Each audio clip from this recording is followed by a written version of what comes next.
damos uma pausa na reflexão dos grandes temas propostos para estudo pelo Papa Francisco e voltamos nosso olhar para uma primeira conversa sobre o instrumento de trabalho para a segunda sessão da Assembleia Geral do Sínodo. Divulgado no último dia 9 de julho, o Instrumentum Laboris para a segunda sessão de outubro difere significativamente do documento de trabalho do ano passado. Em vez de levantar uma série de questões garantidas para gerar polêmicas, ele enfoca mais no desafio que a sinodalidade representa para a maneira como a Igreja conduz os seus processos, sua tomada de decisões e ouvindo uma variedade de vozes, reconhecendo e lidando com a diversidade de culturas nas quais o Evangelho é chamado a se enraizar. Para a gente conversar sobre as primeiras impressões e elementos de destaque deste documento, o instrumento de trabalho, eu recebo Dom Joaquim Giovanni Moll Guimarães, bispo auxiliar na Arquidiocese de Belo Horizonte e referencial nacional da Pastoral das Pessoas em Situação de Rua. Dom Joaquim Moll, bem-vindo mais uma vez à Igreja Sinodal. Marcos, muito obrigado pelo convite. Que bom estar aqui, falar com você, graça e paz, como também para todos aqueles que estão acompanhando essa série de programas sobre o Sínodo por uma Igreja Sinodal. Isso. Vamos apresentar aqui para quem está nos acompanhando, né? Este é o instrumento de trabalho que saiu agora no dia 9 de julho. O instrumento de trabalho é para guiar as reflexões e o processo desta segunda sessão da Assembleia Sinodal que acontece no mês de outubro de 2024. Para a primeira sessão, nós também tivemos a oportunidade de refletir aqui alguns pontos. Queria começar, Dom, essa conversa, como é que o senhor recebeu este documento, este instrumento de trabalho, como é que o senhor olha para ele? Em primeiro lugar, tinha uma expectativa muito grande. Essa expectativa corresponde ao período de espera. Então, o que estava sendo pensado, elaborado entre a primeira sessão e a segunda que vai acontecer em outubro deste ano. Então, quando o documento chega, o instrumento Laboris chega, ele preenche esse espaço da expectativa. Aí a gente podia dizer assim, ficou muito bom, mas podia ter ficado também bem melhor. Isso significa reconhecer, não é, que ali estão condensadas questões muito importantes, que vieram de diversas partes do mundo, etc., e que estão chegando lá no ponto final. Então, isto é que indica que o instrumento, que o documento é muito interessante. Agora, quando a gente diz, olha, esperava mais, podia ser mais, né? É o desejo que temos de que a Igreja seja ainda mais conformada a Jesus Cristo, ao seu projeto, etc. E claro, como expressão concreta na realidade dos ministérios, da participação, dos processos de decisão, do caminhar juntos, afinal de contas. Mas eu acho que é um bom documento. Sim, ele difere significativamente, né, do anterior, que estava estruturado nos 3 pilares do sínodo, né? Comunhão, participação e missão, e que vinham ali fichas de trabalho com muitas perguntas. E agora nós temos assim um texto bem elaborado, um texto bastante consistente e que retoma inclusive assim diversas vezes na leitura que fiz o que a Igreja entende por sinodalidade. Por que uma Igreja sinodal, Dom Moll? Então, eu anotei 4 pontinhos lendo o documento e depois alguns outros também que neste programa e em outros momentos vamos divulgando, compartilhando, etc. Mas veja bem, a Igreja ela deve ser sinodal porque ela não pode ser de outra forma. Esse é um ponto de discussão do sínodo. A sinodalidade faz parte da essência, da natureza, né, da Igreja, ou ela é um modo, né, de se comunicar, de se expressar, de fazer as coisas, de cumprir a missão. Então, a Igreja ela é sinodal e sou do pensamento de que, de fato, isso faz parte da natureza da Igreja por 4 razões principais. A primeira delas é que nós formamos um único povo pelo batismo. Se nós somos um povo único, um corpo único, não fragmentado, então isso já a define exatamente como um corpo sinodal. Um corpo único, numa única missão, iluminada pelo mesmo Espírito, guiada por Jesus, o único Filho de Deus, nosso Salvador, e depois em direção ao Pai. Então essa é a primeira razão. Uma segunda razão é que há um profundo desejo de sinodalidade. Hoje a gente escuta muito falar assim, mas as pessoas não estão participando, etc. Muitas vezes não estão participando porque também não podem avançar na participação. Inclusive é que uso uma expressão que eu até grifei, que é a crise de participação, né? O termo que diz aqui. Exatamente. É porque a participação ela não está bem definida. Agora, se ela for uma participação ativa, consciente, corresponsável, olha bem, a qualificação da participação. Então, há um desejo de sinodalidade, há um desejo de caminharmos juntos.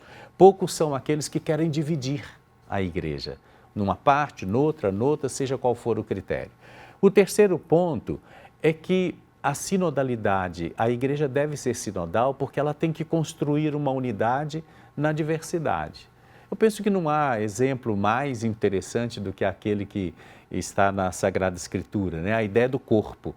Então, o corpo, cada membro é diferente um do outro. Nenhum membro é totalmente igual ao outro no nosso corpo. E, no entanto, formamos uma unidade. Isso é a igreja, uma diversidade enorme, com muitas diferenças, mas um único corpo. E, por último, a igreja deve ser sinodal porque nós também precisamos exercitar a nossa condição de pessoas em processo de conversão. A igreja sinodal ajuda no processo de conversão à própria sinodalidade. Eu estou do seu lado, eu não estou participando, vejo você participando, aí vou me convertendo à participação, vou me convertendo à comunhão, vou me convertendo ao testemunho do Evangelho. Então, a sinodalidade provoca conversões. Acho, aqui tem uma expressão também que me tocou quando o senhor fala que não há outro jeito de ser igreja, que diz que a sinodalidade deve exprimir-se no modo normal de viver e atuar da igreja, né? Uma expressão forte, ou seja, o que foge a isso não é sinodal, portanto não é eclesial, né? O modo normal de ser. Agora aqui, Dalmau, este instrumento de trabalho, ele veio construído a partir de primeiro faz um fundamento, né, traz fundamentos sobre a sinodalidade e depois ele traz 3 conceitos, ou divide em 3 grandes blocos, que é o das relações, dos percursos e dos lugares. Queria que a gente pudesse abordar assim, brevemente, para ajudar quem está nos acompanhando, que talvez seja a primeira vez que esteja escutando falar deste instrumento de trabalho. Sim. Como é que nós podemos perceber isso? Relações no percurso sinodal, no processo sinodal, relações numa igreja sinodal. O que isso quer dizer para nós? O sínodo em andamento, este longo sínodo, mais longo da história dos sínodos, né? São vários anos. Então, ele tem essa propriedade, essa capacidade que está sendo cumprida, evidentemente, de destacar elementos que são da normalidade da igreja, do caminho ordinário da igreja, mas que estavam sob cinzas, sob a poeira, o pó do tempo, do desgaste, etc. Um deles é este exatamente. Quer dizer, um sínodo que se preocupa em praticar sinodalidade a partir das relações estabelecidas entre as pessoas. Igreja é um conjunto de relações. Nós somos seres de relações. A igreja não pode ser diferente, ainda mais porque ela é alicerçada exatamente sobre aquele que estabeleceu as relações mais profundas com o ser humano, que é a própria pessoa de Jesus. É nesse sentido das relações que entra aí todo o interesse e a beleza dos ministérios, dos vários carismas, não é? Que estabelecem relações com a missão da igreja, com todo o conjunto da igreja. É uma igreja missionária a partir das relações. É a relação entre as pessoas que entusiasma cada uma delas no exercício da missão de evangelizar, né? E depois, claro, há ainda outros processos que são muito importantes. Podemos depois pegar algum item, por exemplo, do percurso, né? Essa questão dos percursos, elas estão relacionadas com os processos. Pode observar que o Papa Francisco e a equipe de animação, de coordenação do Sínodo, eles valorizam muito a questão dos processos. Por isso valorizam também o tempo. Eu acho que por isso esse Sínodo também está mais longo, porque ele exige um processo para chegar num discernimento. Ele exige, por exemplo, que a gente se forme melhor. Esse sínodo foi um período de formação sobre muitos temas interessantes, para nos preparar para tomadas de decisão conjuntamente. Não desprezando absolutamente, não é, aqueles que têm a tarefa, não é, de decidir dentro da igreja. Sim. O Papa, os bispos, as conferências episcopais, não é? Porque isso faz parte da estrutura hierárquica da igreja. Agora, eles fazem parte dessa estrutura dentro de um conjunto todo que se chama povo de Deus. Não é?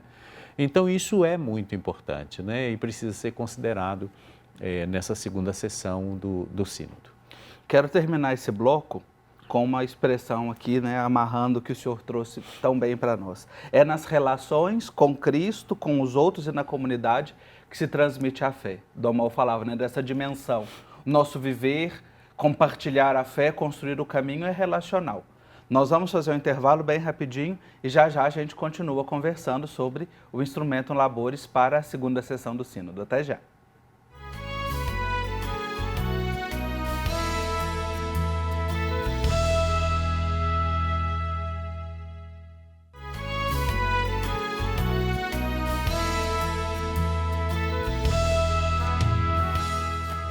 Estamos de volta com o nosso Igreja Sinodal. Obrigado pela sua companhia, pelo seu interesse também em ficar por dentro dessas questões tão importantes para o caminhar da nossa igreja. E se você deseja rever algum programa, conferir algum tema, nós estamos acompanhando o Sínodo passo a passo. Você pode procurar no YouTube, @Igreja Sinodal, e você tem acesso a todos os programas e a todas as reflexões. Eu hoje recebo o Bispo Auxiliar de Belo Horizonte, Dom Joaquim Moll, e nós temos conversado sobre este instrumento de trabalho, este documento que norteia a segunda sessão que vai acontecer durante o mês de outubro. E nós encerramos o bloco falando das relações, que é a primeira parte, né, Dom Moll, deste instrumento de trabalho. E a segunda fala exatamente dos percursos. O senhor já acenou para nós sobre a importância dos processos e a importância que o Papa Francisco dá a isso. Inclusive, me recordo aqui lá da Evangelii Gaudium, que ele traz 4 expressões muito significativas quando ele fala que a realidade é maior do que a ideia, e quando ele fala que o tempo é superior ao espaço, né? E nos ajuda a bem entender o que ele pensava pastoralmente para a igreja. Como é que nós podemos entender melhor esses percursos e receber isso também no cotidiano das nossas comunidades? Quando o Sínodo se coloca a questão dos percursos, e eu torço muito para que isso seja mantido depois, não é, num documento final do Sínodo, se assim aprover a Igreja, porque exatamente os percursos definem o caminho da Igreja. Nós usamos muito a palavra, mais do que palavra, é um conceito de caminho. Aliás, o caminho lá no Novo Testamento, nas primeiras comunidades, tinha que ser até com um C maiúsculo, exatamente porque era o caminho de seguimento de Jesus. Quais são os caminhos, os percursos e o que se exige neste caminho? Então, quando a gente fala de caminhar junto, não é caminhar de qualquer maneira, em qualquer caminho, em qualquer direção. Caminhar juntos significa definir bem, não é, os percursos que nós precisamos fazer. E por isso eu pensei 5 pontinhos extraindo exatamente da estrutura do instrumento Labores, mas sobretudo da mentalidade que está vigorando entre aqueles que estão participando do Sínodo. O primeiro deles é a questão da formação. Olha como é que isso muda de cara quando a gente fala de uma formação integral. Porque quando a gente fala de formação, muitas vezes a gente entende que a formação é daqui para cima. É uma coisa cerebral, da cabeça. mas o sino está dizendo que precisa de uma formação integral. Então, forma a cabeça, mas também os sentimentos, não é? Também a espiritualidade, o que creio, como creio, não é? Então, esse é um primeiro elemento. Isso faz parte, é um dos componentes dos percursos. Não há como ser igreja corresponsável, distribuindo as responsabilidades sem a formação. E outra coisa que é interessante, é uma formação conjunta. Eu acho que nunca se destacou isso dentro da igreja. A formação conjunta significa a formação que se dá aos leigos, aos clérigos, aos consagrados, etc. Quer dizer, todos... A formação do povo de Deus. A formação do povo de Deus, né? É tudo isso que está junto. Depois, um outro ponto que é muito importante no percurso é a gente aprender a fazer discernimento. Porque nós somos pessoas de escolhas, nós fazemos escolhas, opções o tempo inteiro. Mas para fazer uma boa escolha, nós precisamos discernir. E isso significa a gente entender o discernimento não como uma técnica, Marcos, não como uma técnica pura e simplesmente, mas como um ato de espiritualidade. Por isso ela exige a vida de oração, a preparação da escuta de Deus por meio da sua palavra e por meio da realidade onde se vive, né? Então esse é o ponto fundamental, que é o ponto do discernimento. Tem um outro que também é muito importante, que às vezes as pessoas ficam duvidosas, pensativas com relação a elas, mas eu penso que não há problema algum no sínodo em relação a essa questão, que é o processo de tomada de decisão.